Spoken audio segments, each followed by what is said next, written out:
So I've been trying to make this video for a few days now, and it just doesn't seem to ever be going really the way that I want it to go. So I'm gonna try and not constrict myself so much, and just like let it happen. Because the first video I made, the first day that I was kind of filming myself talking, everything went by super well because I had um, no ideals really. I didn't know what I wanted to achieve, so I just let it happen, and in the end it was kind of beautiful. And now that I've been overthinking it, it just becomes exactly that, overconstrued and not really what I want or where I was trying to go. So all of this kind of started with the word nice. I used the word nice, and I realized later that if someone was to ask me to describe that word or to actually define it, I didn't really know.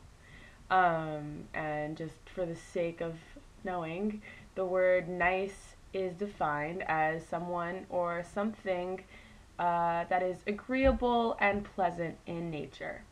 So essentially, that the nature of that person or of that thing is attractive or courteous or polite or just overall um, with good, or like with a pure intention of some kind.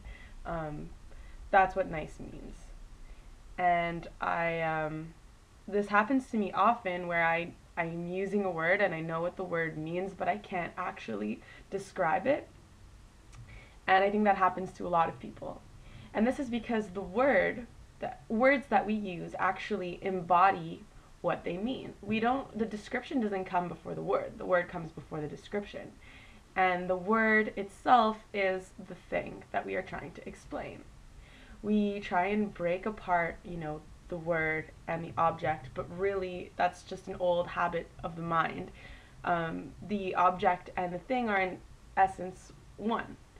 um, you use a word to describe a specific thing. If the word was disassociated from that thing, you would use a different word.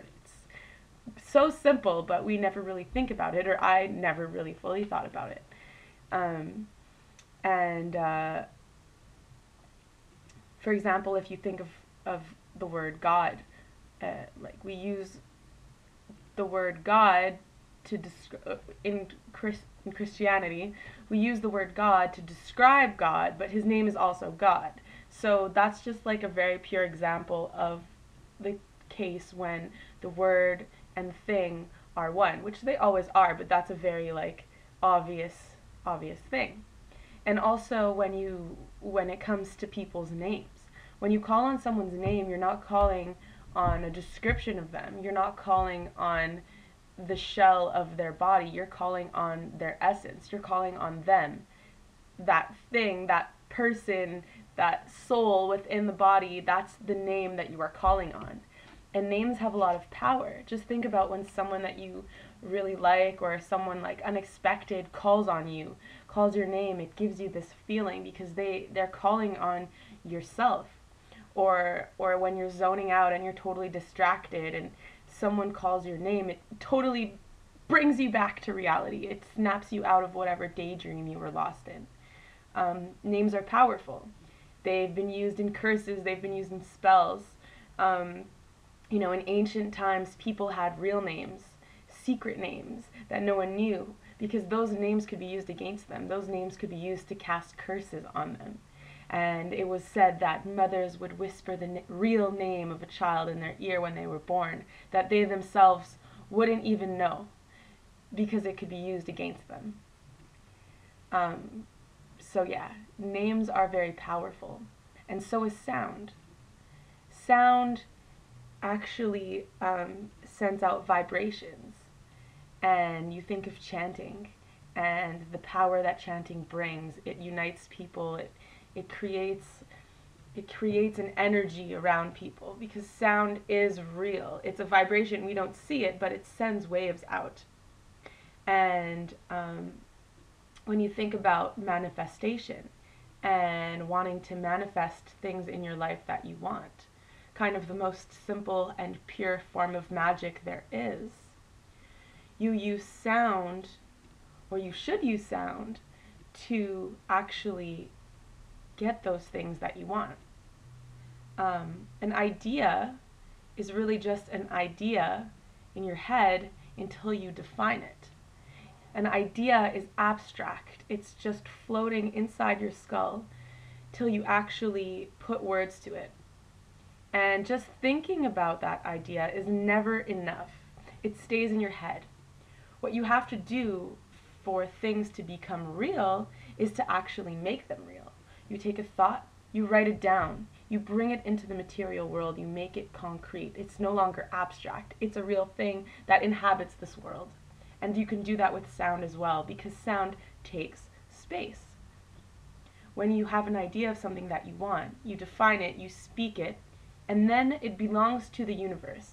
You send it out into the world, and the universe can take it and do with it things that you want. Without defining what we want, it will never become more than a simple idea.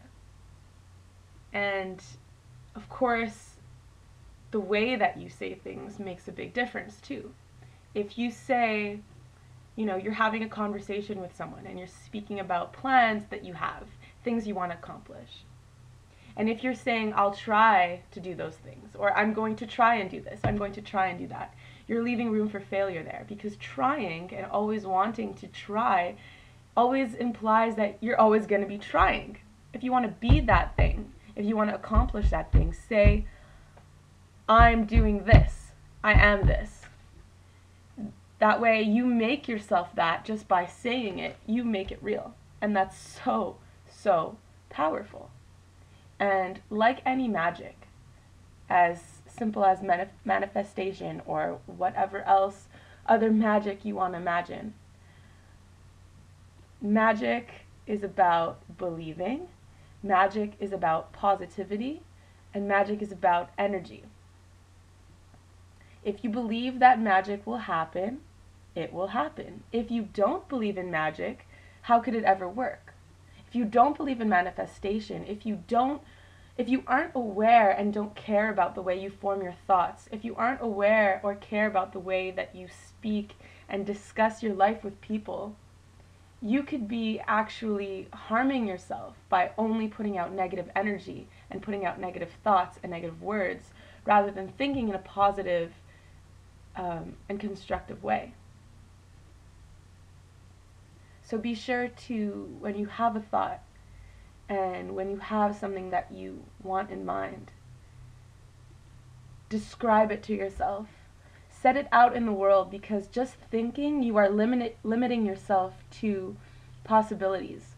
When you speak, more ideas come to mind, more possibilities come to mind, more questions, and therefore more answers.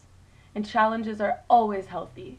When something's blocking you, use that as a way to grow. If you want to define an idea and in the end something challenges that, take that opportunity to look at yourself and to question the authenticity of your choices and the authenticity of that idea, and further use that to define it till you make it something so real, something that you continuously work to make happen. And all this being said, being passive is not the answer either. Just talking about what you are going to do and what you are doing, or writing down what you are doing, is not enough if you're stagnant. You can't be stagnant. You can be patient, but you also have to actively work towards the things that you want. But by defining what you want and by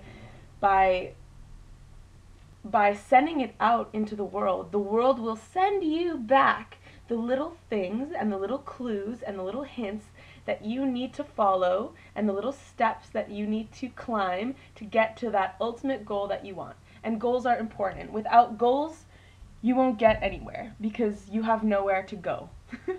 You'll be just lost. You need a goal to actually get to the goal. You can only travel aimlessly for so long before you get bored or depressed or lonely.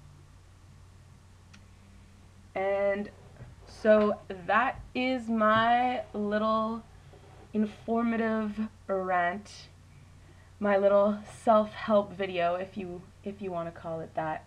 But these are tools that I've been using that have drastically improved my life over the last few months, and that I'm actively working on continuing to perfect these little magical tools to help me grow and to help me achieve my goals and to be successful and to be happy and to just live this human life in the best way that I possibly can. And that is all. So have a wonderful day and think positive. That's it.